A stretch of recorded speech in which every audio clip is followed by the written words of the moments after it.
learn English with Muallimi Academy.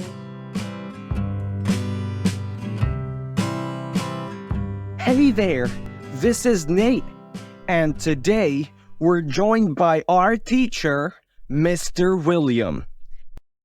Thanks for being here, sir. Hey Nate, it's great to be back with you all. How's everyone doing? We're great, thank you very much. And we're ready to help our students get better at English. Can you share some helpful advice with us? Advice for learning English, huh? We've already shared quite a bit on this channel. Yet there's one critical thing I believe every student needs to know. All right then, do tell. We've often discussed the fear of speaking English on our channel, and we've suggested that students should avoid speaking unnecessarily. That still stands. However, today, I'm going to slightly change my stance. I want to encourage students to speak more. Speak more? Does that mean we should practice speaking more often? Not exactly. I mean, adding something more when you speak. That's the key. To add something more? I'm confused. Can you explain that a bit more? Absolutely. To sound more fluent or natural, you should add something extra to your speech. Let me break it down for you. Initially, when we learn English, we focus on sentence structures. By structures, I mean the grammar that is needed for correct English. For instance, in the present simple tense, we say, I work every day. This sentence is correct grammatically. Now, let's form a question in the present simple. How often do you work? This question is also grammatically correct, right? Yeah, that sounds correct. But you mentioned adding something extra? Exactly. Take the question, how often do you work? The direct answer would be, I work every day. That's grammatically fine, and you're speaking English. But in a real conversation, you should try to add what I like to call the extra element. This can be an extra sentence, a single word, an idiom, or a phrase. I'm still a bit lost. The question and answer seem fine to me as they are. Right. But there's room to add more. For instance, if I am asked, how often do you work? I might answer, I work every day. It's pretty exhausting. See what I mean? Oh, now I see. It's about adding that personal touch or opinion to your response. Exactly. It can be a personal thought, a simple word, or even a humorous remark. Let's try another one. Imagine someone asks you, what's your name? That's straightforward. Normally, you'd respond, my name is Nathan, which is correct.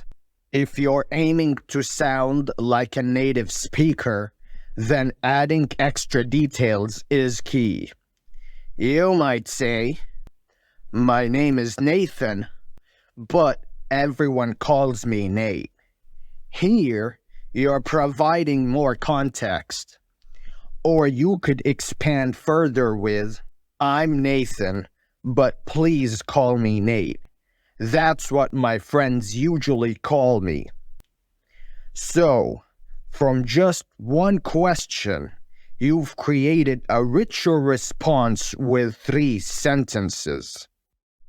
That's really interesting. But don't you think that's a bit too much detail? It might seem so, but when the goal is to practice, you should grab every opportunity to do so. Offering more information is a great practice method. I always recommend this to my students, and it has proven effective. It allows them to use more words and improve their vocabulary. And it's not always about long sentences. Sometimes, just an additional word can make a difference. For example, where do you work? I work some ways from here. I ride a taxi to get there, unfortunately. Here, the word unfortunately is an added expression. Or consider this. Did you see that movie? Yeah, I watched it yesterday. It was quite dull.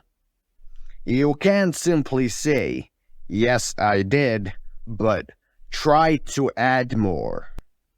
Always strive to offer more detail or your opinion. Practice that as much as possible.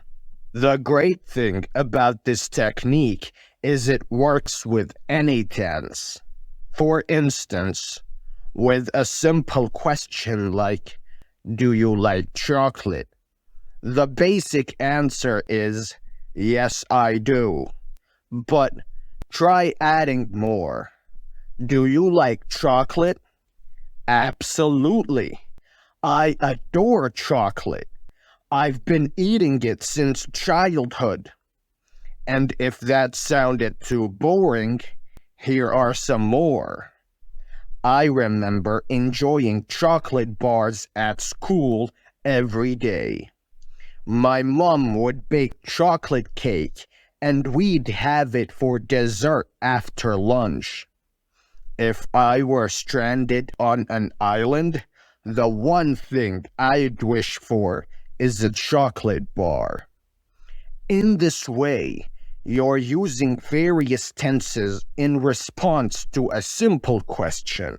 That's just linguistic artistry. It's not just about practicing more, you see. It also makes you sound more like a native speaker. If you only reply with short answers like, yes, I do, or no, I won't, it sounds almost mechanical. No one really talks like that. You want to sound natural and fluent. I hope you get the concept. Give it a try.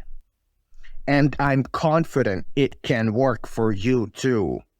So, my advice is to add something extra to your conversations. That's a really helpful tip. I bet our students are eager to pick up more advice like this.